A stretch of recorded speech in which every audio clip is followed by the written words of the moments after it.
Hi, thank you for joining me again. Linda Hollington with Coldwell Banker Paradise. So, buyers, suburbs, city, or country? How do you decide exactly where you want to live? And most people think that moving out of the city is more affordable. That's debatable. A large metro generally is pricier to live in New York City and the large metros, but small ones, sometimes it's the opposite. It's cheaper to live there. The average suburb home, though, is for if you're moving from like New York City, a large metro area, to a suburb, they say the average home is 24.2% less than living in the city.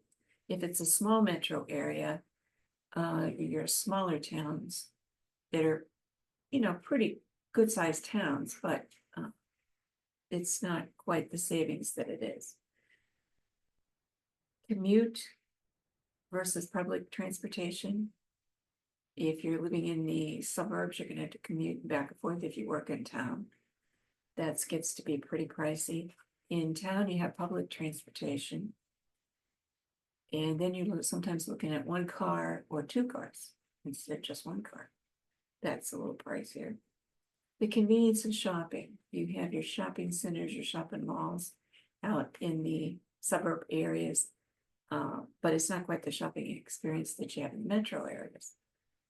So you want to consider everything. If you're used to living in a large metro area, you may be very disappointed moving to the suburbs in price and in comfort and in what you're used to and your access to things.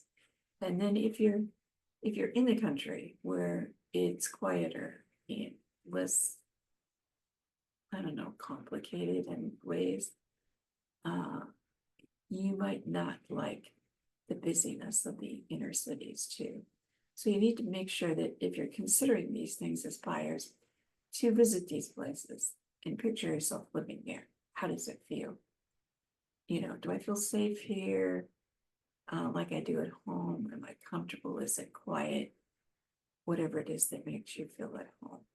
Just make sure you check it out first. A lot of people make these changes and are not happy with them. So think it over.